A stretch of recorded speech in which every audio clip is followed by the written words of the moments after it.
All right, here we are. Do you notice anything on the ground other than my dog who's marking something? She's so territorial, it's not even funny. What's this look like, folks? All right, there's history here. You can't see it in the dim daylight. It's not even sunrise yet. We're wilting up here. You can see it's a little lighter green. Okay, we treated this tree in the past. There was a big oak tree here that wilted.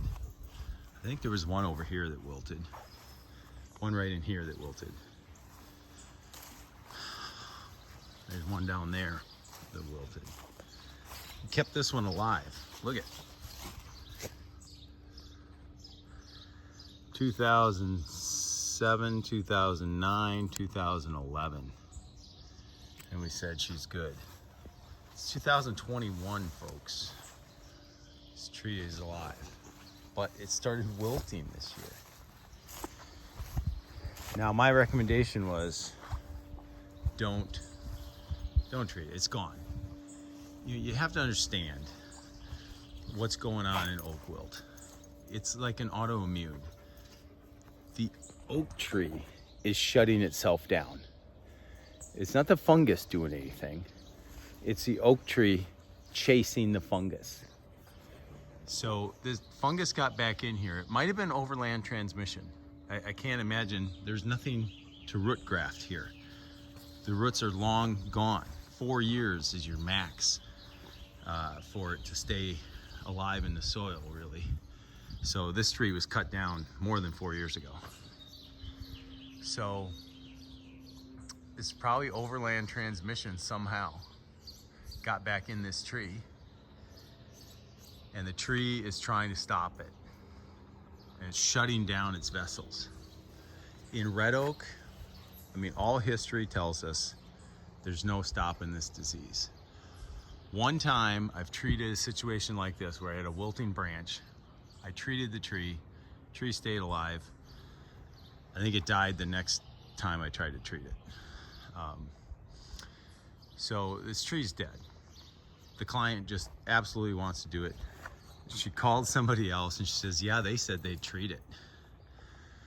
Oh, the other guy, right? Always the other guy. I'm telling you, 25 years in this, I've been injecting oak trees since before that was 25 years, okay? I got a lot of experience with injecting oak trees. This tree's dead in the water. Client wants to treat it if she keeps it alive for 2 years. And I've told her, it might wilt, it might be leafless in 2 weeks. I might plug this in and it might not even go. It might just stall out. The tree's already kind of shut itself down. So I don't know yet until I drill the holes. Now a 24-inch diameter tree, that's double the rate. So the rate for this is 10 mils of Alamo per inch of diameter. So that'd be 240 mils. But on a tree over 20 inches in diameter, you do 20 mils per inch. So that's 480 mils. All right, I may not have great uptake here. I mean, we got perfect conditions. It's cool, low relative humidity. We got good soil moisture. She watered last night. So we could get really good uptake if it's uptaking. If it's not uptaking, we know. But if it takes it in, it'll get good uptake. I'm gonna mix this rich. Red oak is not phytotoxic to propiconazole. Bur oaks are. Those are bur oaks over there. If you inject a bur oak, you could have phytotoxicity. And we do that for bur oak blight. But in this case, I'm gonna mix this rich. I'm gonna put the 480 in 3 gallons, and then I'm gonna follow it with water, as much water as this tree will take. Because I'm gonna try to get the product into the tree. And I know that, you know, the tree will accept that without phytotoxicity. But I want the product in there, and then I'll follow it with water. So that's the method I'm going to use today. And, you know, well, we serve the client. You know, she's going to bring some other guy in here that doesn't even know how oak wilt works.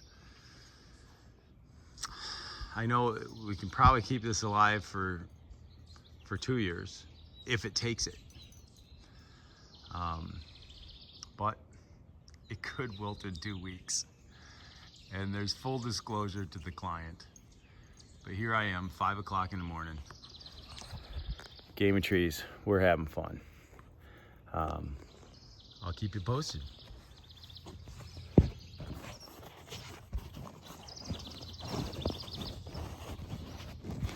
Okay, we're going to attempt to get you on the film here.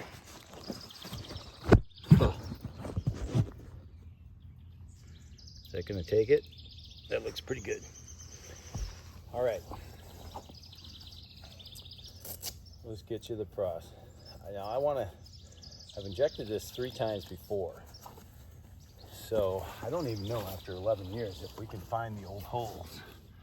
I think I was above ground, but I've come prepared to, I was above ground. So it's kind of senseless to excavate here because my last holes were already up here. And you got to try to avoid the old holes. So when you've done multiple injections on Redoak, it gets a little tricky on where you put the holes because they don't heal. The holes are still there. You can get leakers, you can get leaky tees, and you got to pull it out and drill a new hole and put it back in. Here's some old holes. So even after 11 years, I can still see the old holes on a red oak. So guys, don't preventatively treat red oak for oak wilt. If there's not an existing pocket with a chance of root graft transmission, do not treat the red oak. Do not be walking around telling people you need to preventatively treat your oak because it's somewhere. Overland transmission is 5% at best, 5% of transmission. And it takes a wound on the tree in April, May, or June. Not July, August, and September. It can't transmit overland in July, August, and September. Just because the city ordinance says October 1st before you can start pruning, or October 15th before you can start pruning, doesn't mean that that's the actual science. Do you get that? The laws don't always follow the science. And so it can't, find a morel mushroom in July. I challenge you. Go out and try to find a morel mushroom in July. Okay? Go out and try to find Certosis sphagicerum on a red oak that wilted last year in July. Try to find a viable mycelial mat in July. I challenge you.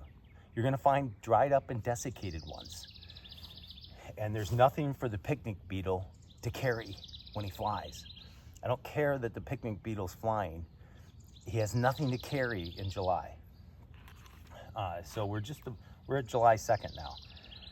So oak wilt is not going to transmit from this point on over land. And so your overland transmission is a very small window in the spring, has to have an open wound, and then a beetle with dirty feet has to land on that wound.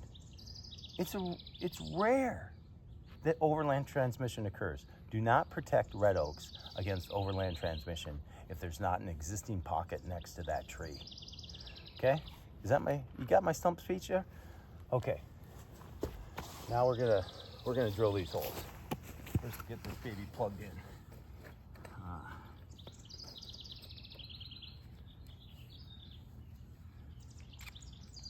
High helix bit. Okay, this is a high helix bit. See how it's special. Buy these from Rainbow Tree.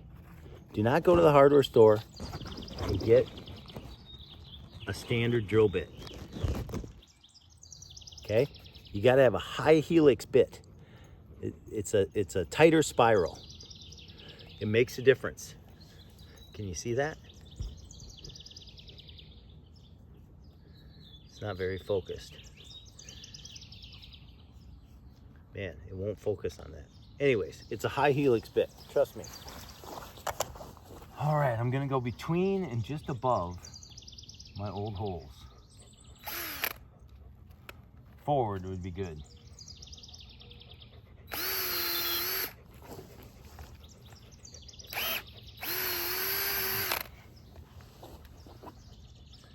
And I go in the crevices.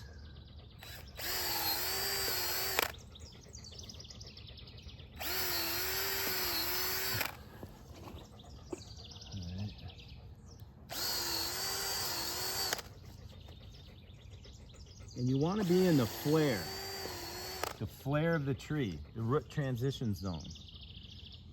And skip over the valleys. Don't put something in deep in a valley.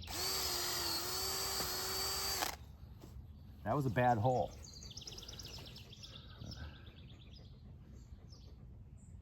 That did not, that was bad wood. And you'll find bad wood in these valleys.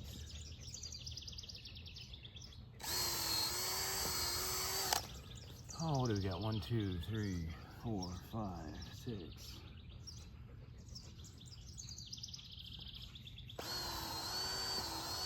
7.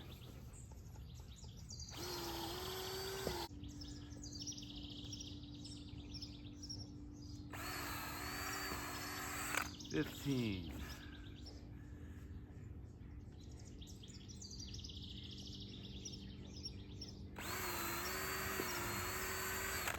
16.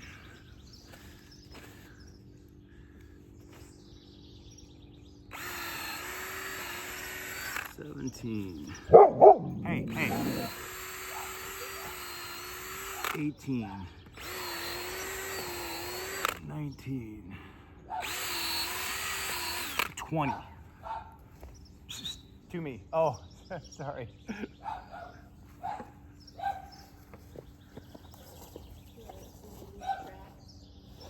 What's that?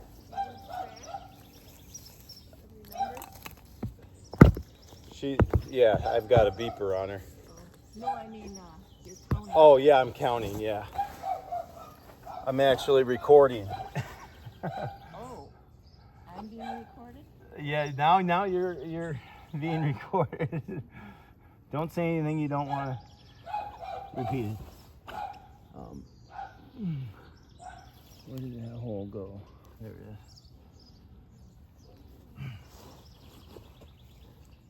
So her name's Sophie. Hi, Sophie. You're good. Yeah, you're getting recorded talking. That's okay. She's a dog of Instagram. She's super popular.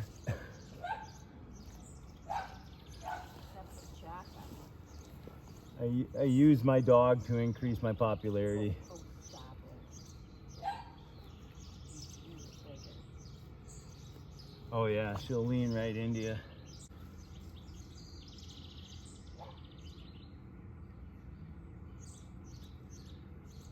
All right.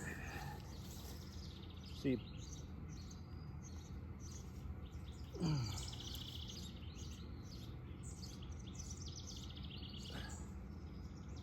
Now you leave one out in the back. So I'm gonna skip one, but I'm gonna leave it on here. And that's gonna be my bleeder. So I'm gonna bleed these lines before I put product in there.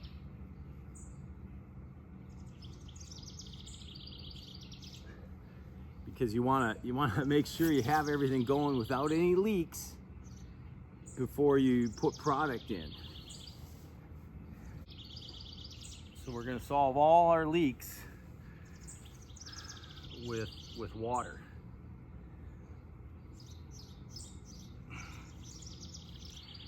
And on red oak, I mean, you can have pockets of decay, and you know, you've got to really watch the frass coming out of your drill holes. Because if you got a bad hole, like I identified one, you don't want a tee in there and be pumping product into a cavity. Oh, hey, this tree's really taking it up good. Yeah, you're pumping it into a cavity. Okay, I'm back around. And sometimes you'll have a big pocket of decay, and I'll bridge that, like because you've got this part where you connect onto the tank. I could be pretty far apart between holes, right at the tank. So if I've got a big span that I have to avoid, I'll use it. You know, that's where I'll put in the tank. So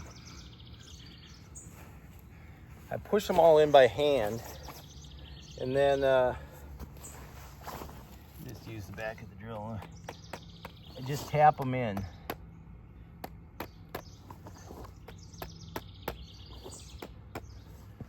I'm not saying that you should use your drill as a hammer, but this is a very light tap. Okay, this is called a macro infusion because we're going to use lots of water.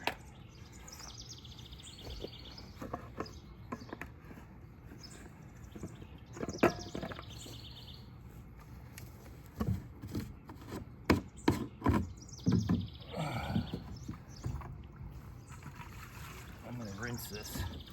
See a little residual at the bottom. Dump this out. No, you don't get to drink this.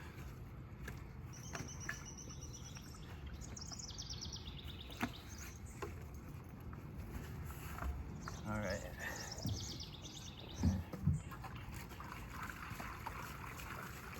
Come on, get it in there. Hit the hole, Kev. I didn't even have 3 gallons in this thing. Maybe just barely.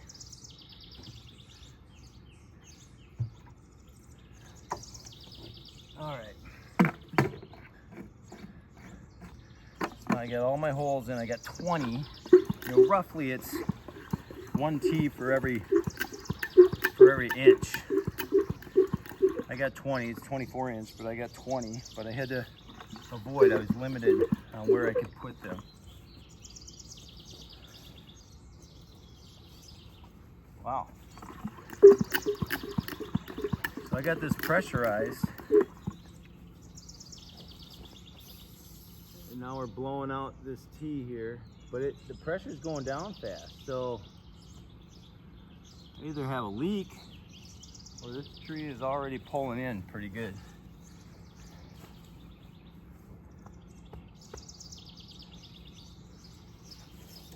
So now you walk around. You make sure, and I'm listening. If there's something pouring into a cavity or something,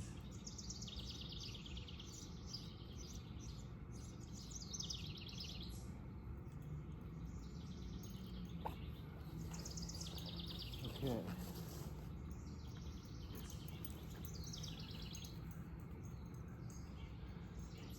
All right, we're sound, we're tight. So now we got Alamo. Is that right? Yeah. So it's got a measuring thing over here. But I got blew a tee. Look at that.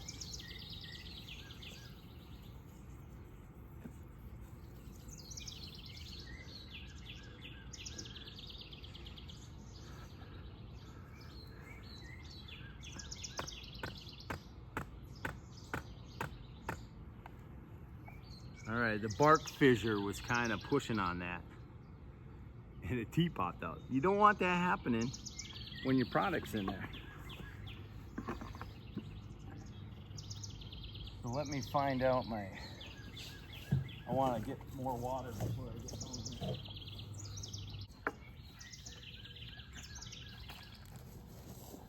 So this is a brand new one. So you take the cap off, and so you punch this one, And then, you know, we said we were putting in 480 mils, so that's 120. So basically, 4 times full is going to be my full product, 480. 120 times 4.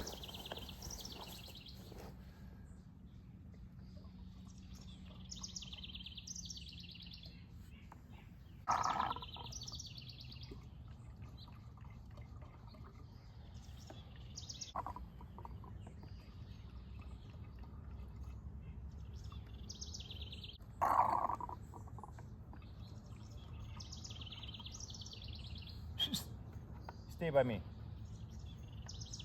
She's wandering. Prone to wander. I'm gonna add some water. Just right up there.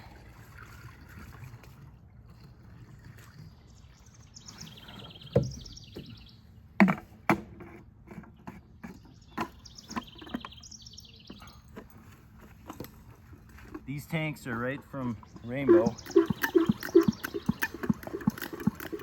Very consistent. Now look at that. Did you see that go through the lines? I mean, that turned blue. Like it's drawn fast. So those lines are already blue, except right here at the back side, they're still filling up. So it's going around. It's right here. It's dripping down. Now it's finally going in here. So there's a little air pocket in this one, but it's pushing up and over and it's dripping down. It's over there. It's on both sides of that. So it's moving. I mean, our sun is barely up. We barely have sun on the canopy, and this is moving.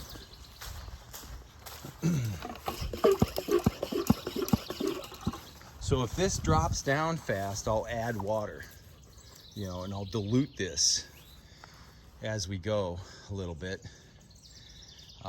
But we got it rich, we got it mixed pretty rich. I mean, really rich, right? Because I want to get this product into the tree. Now, if this were a bur oak that we were doing for bur oak blight, I would not mix that rich.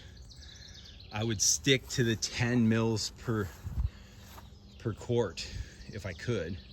No more than 20 mils per quart on a bur oak, because you're gonna get phytotoxicity. And that happens if like additional product gets into like one branch in a bur oak that might wilt. And then it'll come back, but it'll blow the leaves off. And that's real disconcerting for the client on bur oak blight. I'm here to fix your tree. I just blew your leaves off. You'll have a negative response. But on red oak, we're not gonna blow the leaves off, even with this rich of a mixture. I've been here, I've done it, I know. But I will dilute this a little bit. It's moving pretty good. I mean, we got quarter gallon already down, maybe a half gallon. We got our little, we're about 20 pounds of pressure. You don't want to go much higher than 20 pounds. You'll blow a hose out of there. Like your hoses at the tees. The tees won't come out, but you'll blow a hose off a tee. And you know, you want to depressurize your tank. You blow a hose, you depressurize the tank first thing. Then go to the hose.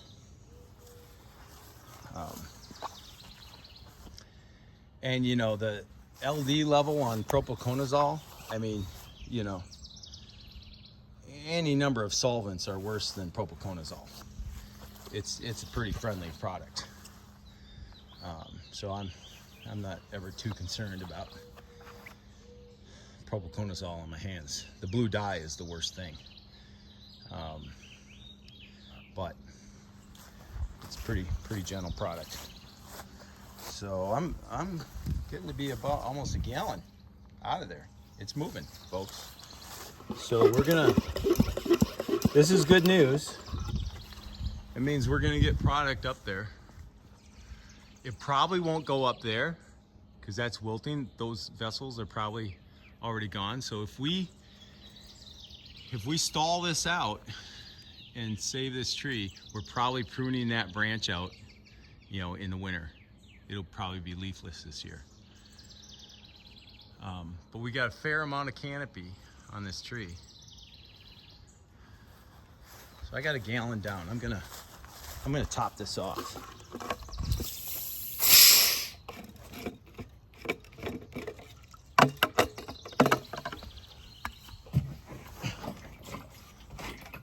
Let's get that grass out of there. Got a filter down there, but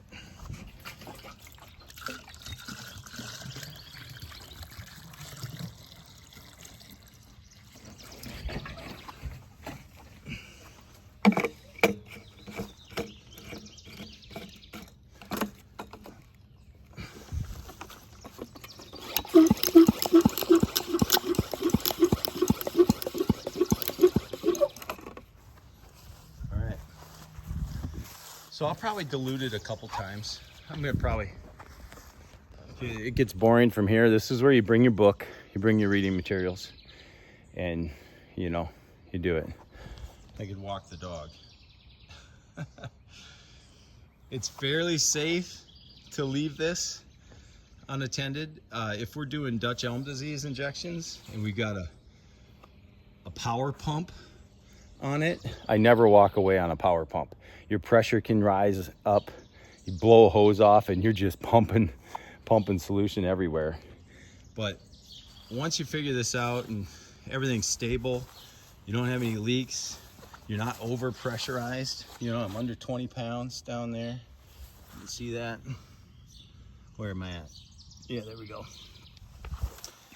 And this is pretty stable. Probably not. I can walk around and look at these tees, make sure the hoses are all the way on. Looks like the hoses are all the way on. You know, I could walk the dog if I wanted to.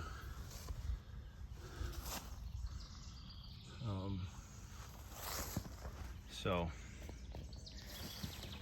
anyhow, well, might have slowed down. We'll see. I'll get you clued back in here, but I'm gonna tap out for now, and we'll just watch this. Maybe we'll go look at the lake. It's beautiful, beautiful morning. Pinch me. I'm at work. Look at that guy. Look at that guy out there. Wasting time. I tell you. That's a story. I was driving across the Wayland Grade on Lake Wisconsin on a Saturday in like July. I was working 2 jobs. I was doing trees. And I was working at the prison at the time. And I'm driving across that grade looking at people fishing. And I said, look at them wasting time. And then I caught myself. I'm like, you're like working your life away and they're having fun. So that guy is living the life. He's living the dream. Look at the sun beam off his boat.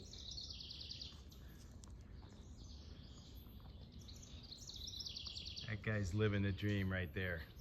It's a nice boat. All right. Gamey trees. I'm probably too big. We're having fun. It's 5:57. So we'll see how long this takes. Cute little house, little nautical nook.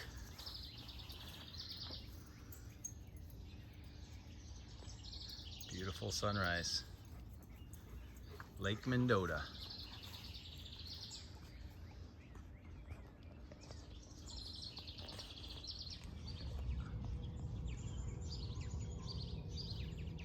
Oh, a little fish moving there. Look at him on the surface. Right there.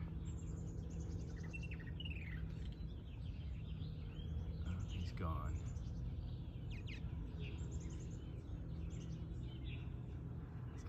out there fishing this morning. Swallows are diving after mayflies. It's a big lake.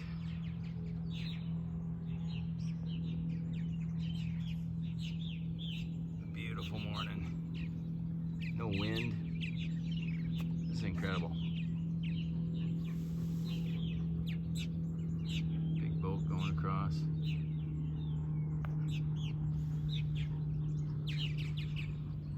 Pinch me, I'm at work.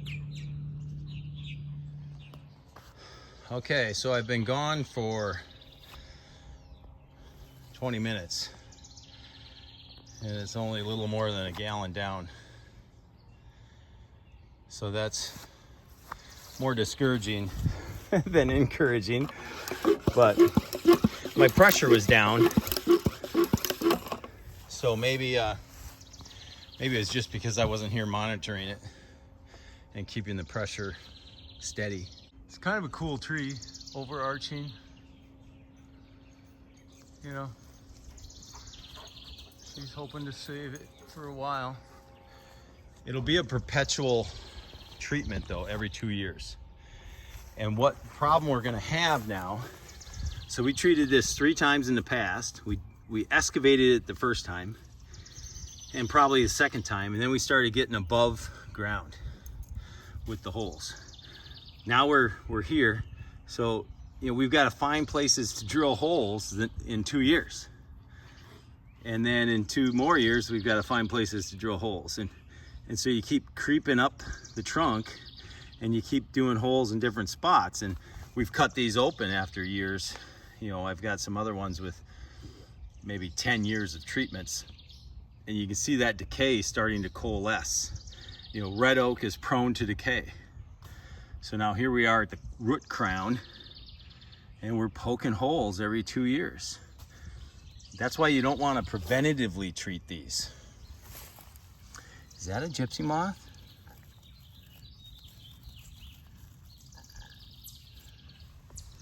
No, it's not. They have more of a open wingspan, not a straight form like that. I don't know what that is. Some entomologist knows. So anyways, yeah, red oak is prone to decay, and it's gonna, hey, this is a black oak. I was gonna look at the leaves. I was down on the dock talking to her, and somebody has called this a pin oak before because of these deep cut leaves, but it's a black oak. Northern red oak would be more softly lobed. Not these deep cut lobes. Pin oak is like this, and this is a black oak. So she could probably plant a northern red oak up here and not have it graft with this. Those are northern red oak over there. Pretty sure. What's that one? I think I got a northern red oak over here. I've treated this tree in the past.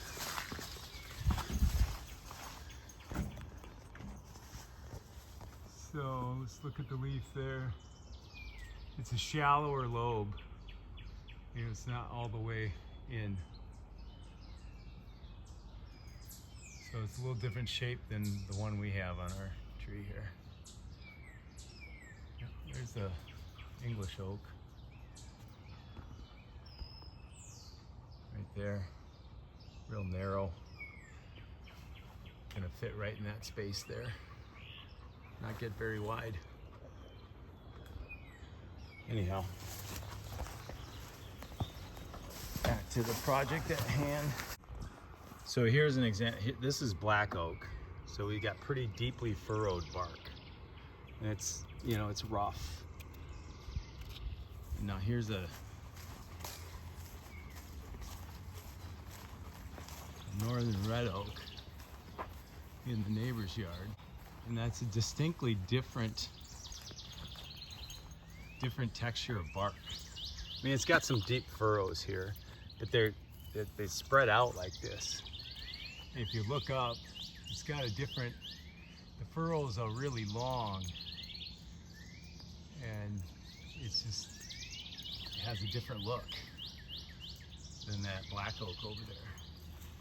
And then of course the leaves are more gently lobed,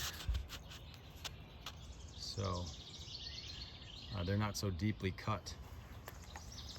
So that's northern red oak.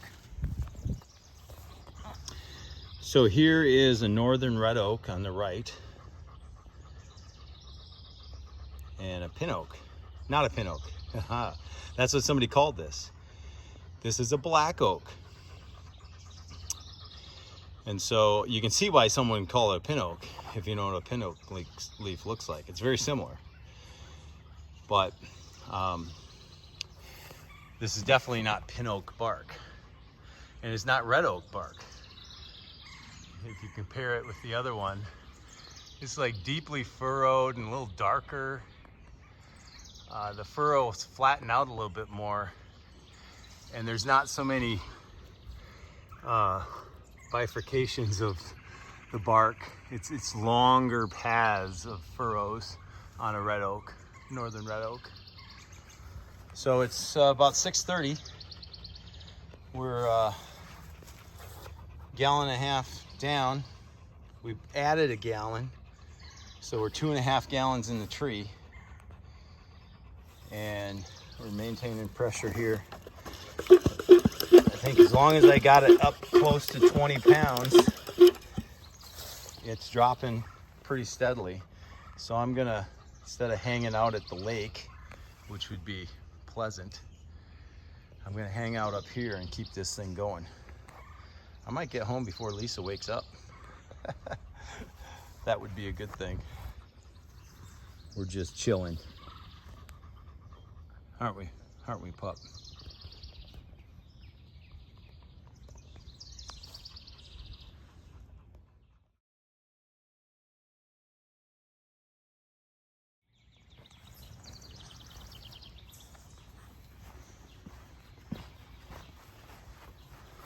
All right. We're about closing in on an hour in. We almost have the product in the tree. We're at close to 20 pounds.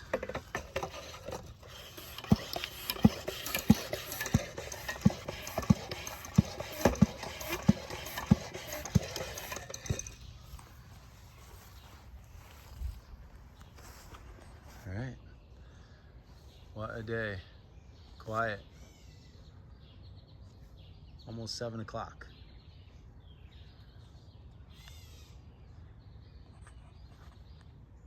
Couple of big houses flanking this little nautical nook.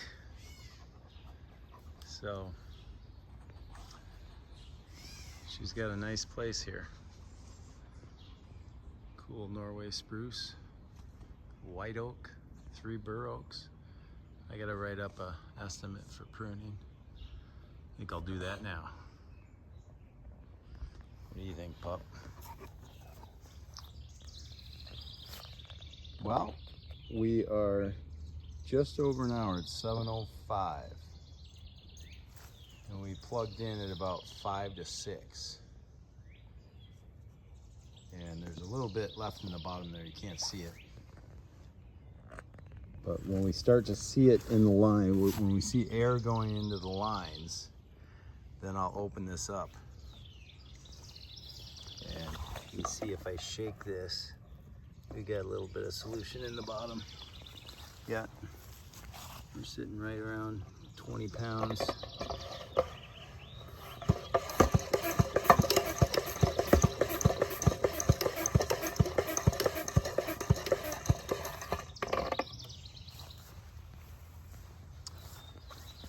got good uptake. And when air starts to go in the lines, then we'll rinse this a little bit and we'll put clear water in there. And we'll follow this with clear water till the lines are clear, and probably a gallon or two more. But we probably got pretty good distribution in the canopy of some pretty rich product. So maybe we'll knock that fungus back and at least keep the tree from autoimmuning itself all the way gone. And then we'll prune it this winter. So, game of trees. We're doing our best to serve the clients. It's a cool rock. It's probably been there forever. Somebody probably ground grain on that one time.